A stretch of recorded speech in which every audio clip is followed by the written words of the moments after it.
Kalasri art టెంపుల్లోనికి సుస్వాగతం. నేను మీ కేశవులు గురుస్వామి. ముఖ్యంగా ఈరోజు గత ఎపిసోడ్లో కుబేర చిత్ర విశేషము, దాని యొక్క ధనాకర్షణ శక్తిని గురించి, జనాకర్షణ శక్తిని గురించి, దాని యొక్క ప్రయోజనాల గురించి, ఆ చిత్రరాజంలో ఉన్న గుప్త రహస్యములను గురించి, ఆ చిత్రరాజము ఉండటం వలన ఉపయోగములు ఏమిటో తెలియజేశా. ఆ చిత్రరాజాన్ని ఏ విధంగా పూజించాలి అని అనేకులు ఫోన్ల ద్వారా సందేహాలు వెలిబుచ్చి కాస్త తికమకబడుతున్నారు. అయ్యా, మాకు ఇక్కడ మామూలు పేపర్ పైన ప్రింట్ అయినవి దొరుకుతున్నాయి, సువర్ణ చిత్రము మీ వద్ద ఉంటే పంపండి అని కూడా అడుగుతున్నారు. సువర్ణ చిత్రము అనేది ఎందుకు పెట్టాలి? ప్రింట్ పెట్టుకుంటే ఫలితం ఉంటుందా ఉండదా? ఇవన్నీ కాస్త నిదానంగా నిశితంగా ఆలోచిస్తే ప్రింట్ అయ్యే శబ్దము ధన్ అంటూ పేపర్ పైన ముద్రణ జరిగినప్పుడు ఆ యంత్రతత్వముతో ఉన్న ఆ చిత్రంలో ధన్ అంటూ ఒక శబ్దము రికార్డ్ అవుతుంది, అంతే. కానీ ఈ చిత్రరాజాన్ని చిత్రించేటప్పుడు ఆ కుబేర మంత్ర శబ్ద విస్ఫోటనంతో, బీజాక్షరముతో లిఖించటం జరుగుతుంది. ఆ సిరుల తల్లిని చిత్రించేటప్పుడు శ్రీం అంటూ నేత్రాలను సరిదిద్దుతూ ఆ ఓం శ్రీ ప్రద్యుమ్నాయ నమః అంటూ ఒక జీవశక్తిని అందులోకి ప్రవేశపెట్టడం జరుగుతుంది. అప్పుడు ఆ కళ్ళల్లో ఒక జీవకళ అన్నది ఏర్పడుతుంది.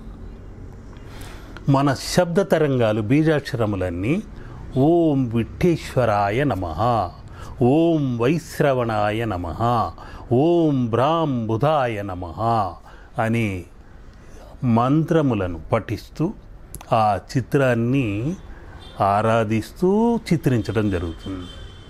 ఆ శబ్ద తరంగములు, ప్రకంపనలు అందులో తప్పకుండా ముద్రణ అవుతాయి.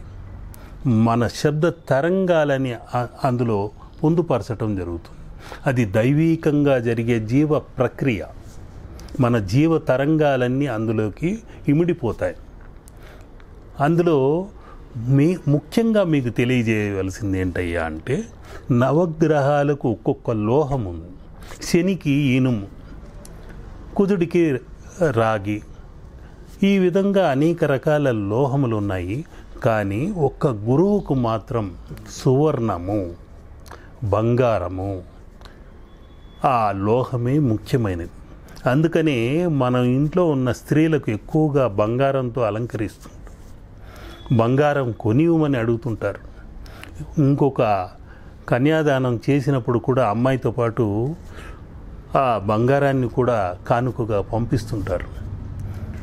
ఎక్కువ బంగారంతో ఉన్న స్త్రీకి గురుబలం ఎక్కువగా ఉంటుంది.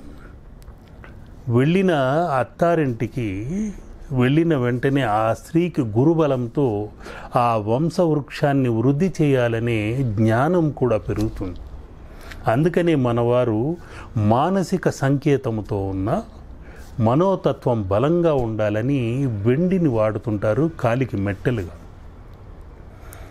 బంగారాన్ని వాడుతుంటారు గురుబలం చేకూరాలని.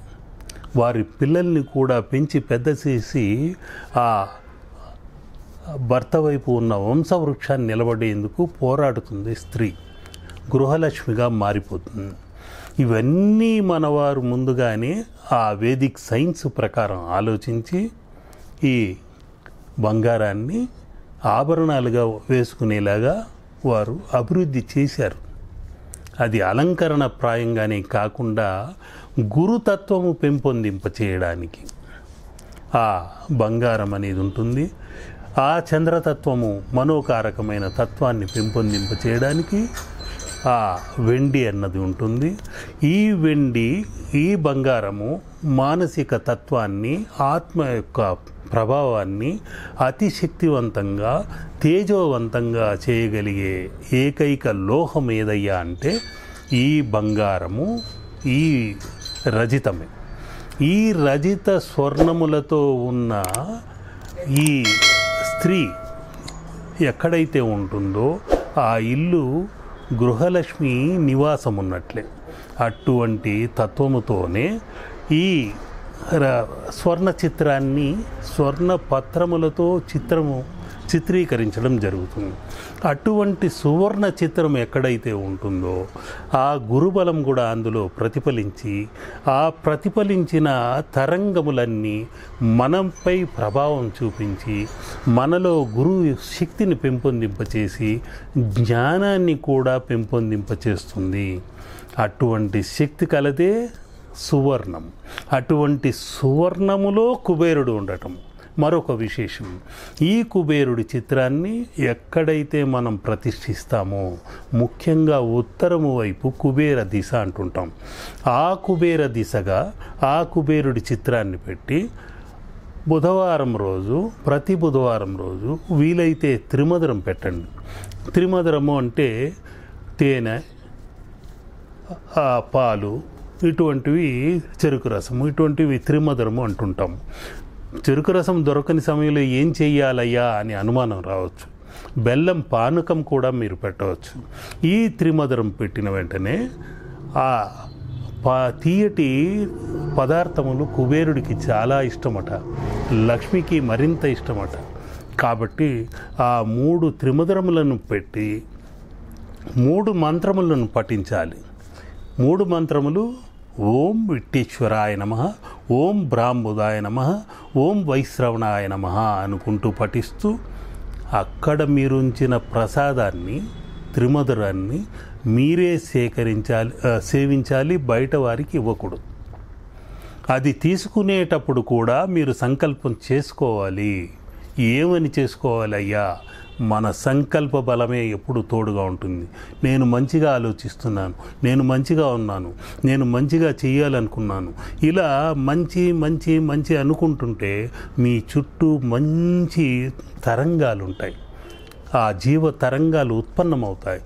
చెడుగా ఆలోచిస్తుంటే ఆ చెడు తరంగాలే ఎక్కువ ఉండి మీ చుట్టూ ఒక నీడలాగా ఏర్పడి ఛాయాతత్వంతో కృంగిపోతూ నిత్యం ఏదో పోరాటంతో ఆరాటంతో బ్రతుకు పోరాడి అలసిపోయి ఇక ఎందుకు మనం పనికిరామేమో అన్నట్లుగా ఒక తలకిందులుగా గబ్బిలంలాగా బ్రతకాల్సి వస్తుంది. కాబట్టి మనం సమాజానికి ఏదైనా మంచి చేయాలి అనుకుంటే తప్పకుండా చేయగలం. అటువంటి సంకల్పంతోనే, ఆ సంకల్ప బలంతోనే ఈ త్రిమధురాన్ని తీసుకుంటూ నాలో చిత్తాకర్షణ, శరీరాకర్షణ, నేత్రాకర్షణ, జనాకర్షణ, ధనాకర్షణ ఇవన్నీ పెంపొందింప చేసుకుంటున్నాను అని సంకల్పం చేసుకొని ఆ తీయటి మధురాన్ని 3 మధురములను సేవించండి. ప్రసాదంగా తీసుకుంటూ మీ ఇంట్లోని సభ్యులకు మాత్రమే ఇవ్వండి. తప్పకుండా ఆయురారోగ్య భోగభాగ్యములు మీ కైవసం అవుతాయి. విజయ పదాన ముందుకెళతారు. అన్నింటా జనాకర్షణ కలిగి వర్ధిల్లుతారు. లోకా సమస్త సుఖినో భవంతు. శుభం.